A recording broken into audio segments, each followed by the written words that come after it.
নমস্কার বন্ধুরা, পতিত পাবন হোডি চ্যানেলে তোমাদের সবাইকে স্বাগত। চলে এসেছি নতুন একটা ভিডিও নিয়ে। বলাচাঁদ মুখোপাধ্যায়ের লেখা সুন্দর একটি ছোট গল্প অজান্তে। ভিডিওটি ভালো লাগলে লাইক, কমেন্ট, শেয়ার এবং সাবস্ক্রাইব করবেন, এবং চ্যানেলে নতুন হয়ে থাকলে অবশ্যই সাবস্ক্রাইব করতে ভুলবেন না। সেদিন অফিসে মাইনে পেয়েছি।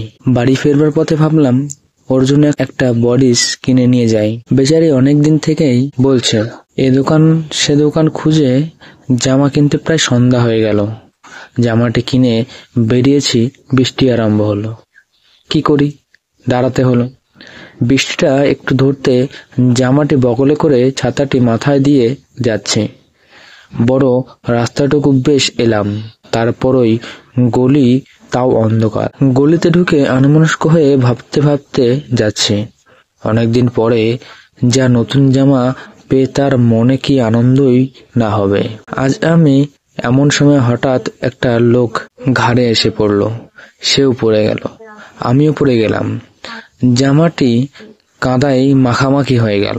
আমি উঠে দেখি লোকটা তখনও ওঠেনি, উঠবার উপক্রম করছে।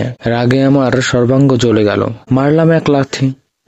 রাস্তা দেখে চলতে পারো না মশাই? মারের চোটে সে আবার পড়ে গেল, কিন্তু কোনো জবাব করলেন না।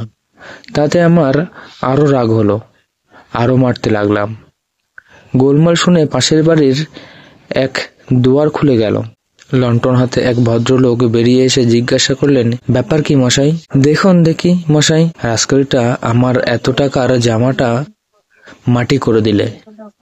কাদায় মাখামাখি হয়ে গেছে একেবারে, পথ চলতে জানে না, ঘাড়ে এসে পড়ল। কে ও? ও থাক মশাই, মাফ করুন, ওকে আর মারবেন না। ও বেচারা অন্ধ বোবা ভিখারি, এই গলিতেই থাকে। তার দিকে চেয়ে দেখি মারে চোটে সে বেচারা কাঁপছে, গাময় কাঁদা, আর আমার দিকে কাতর মুখে অন্ধদৃষ্টি তুলে হাত দুটি জোর করে আছে।